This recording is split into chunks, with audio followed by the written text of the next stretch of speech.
Thank you, Mr. Chairman. Welcome. I appreciate each of you coming and testifying today. You know, I recognize that a lot of folks in the media are, and even some members of this committee, are praising your companies for taking active steps to police some of the content on your sites. But I have to note that doing so raises troublesome concerns at the same time, particularly given the percentage of news and political information that Americans receive online through social media or through other online avenues. The prospect of Silicon Valley companies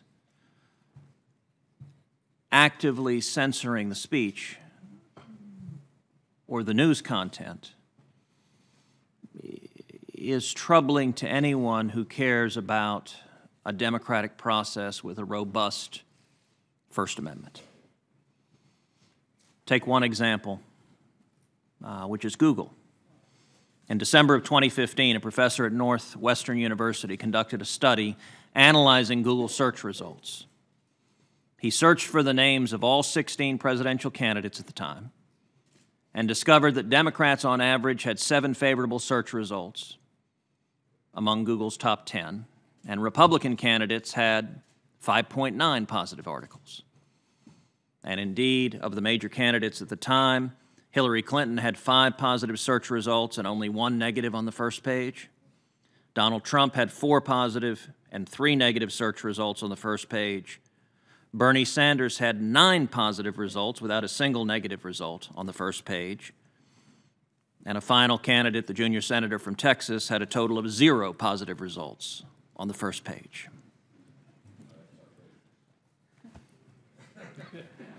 You may well have been citing my colleague from Minnesota on that page. That is outrageous. I will note, I will say if there were a Frankenfilter, that might be popular. That same professor ran a second study and found the vast majority of news outlets that were represented in Google searches were left-leaning. It's not just Google. In 2016, it was revealed that Facebook was, quote, curating the list of trending news stories on their website. According to reports, Facebook workers were artificially spiking conservative stories, including stories about former IRS official Lois Lerner, former Navy SEAL Chris Kyle, and positive stories about conservative politicians.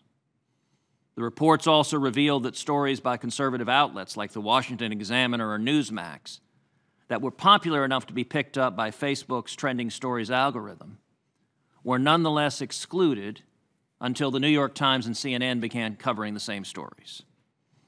Just last month, Twitter barred Representative Marsha Blackburn from advertising her campaign launch video because it deemed a line about her efforts to investigate Planned Parenthood to be inflammatory.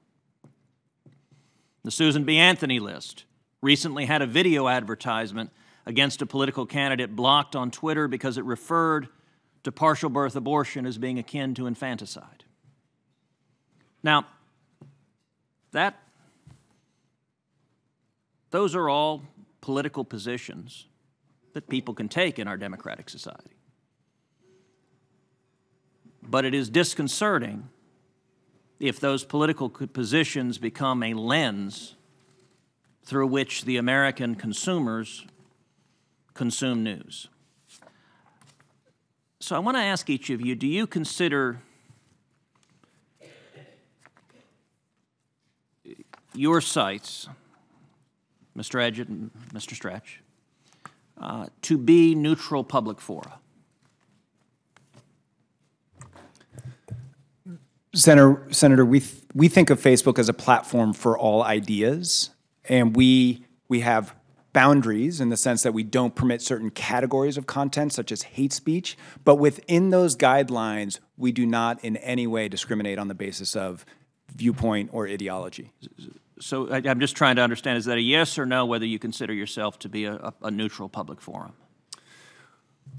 we don't think of it in the terms of neutral, because what we're trying to do actually is provide each user a personalized news feed that will be the content that's most interesting to that user. But we do think of ourselves as, again, within the boundaries that I described, open to all ideas without regard to viewpoint or ideology. Mr. Edgett, same question. Free expression and free speech is at the core of the Twitter mission, and we do everything we can to enable that.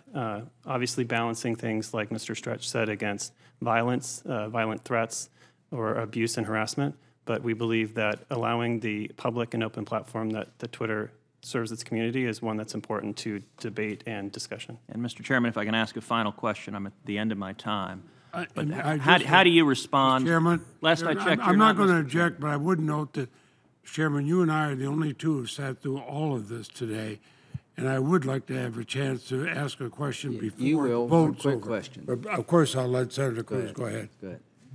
How do both of you respond to the public concerns and growing concerns that your respective company and other Silicon Valley companies are putting a thumb on the scale of political debate and shifting it in ways consistent with the political views of your employees?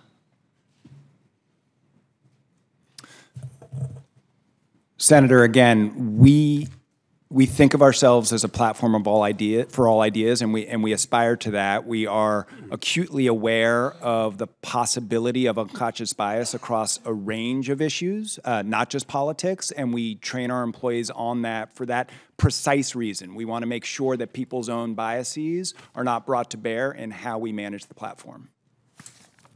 Similar at Facebook or at Twitter, we are spending a lot of time training these employees who are looking at user reports on organic tweets. We have stricter policies around advertisements. The one you referenced is an example of that, where since we are serving those ads to folks who aren't following the accounts and haven't asked to see the content, we want to make sure it's always a positive experience. But even there, we're making tough calls, and we're learning from mistakes and revising policies and procedures going forward.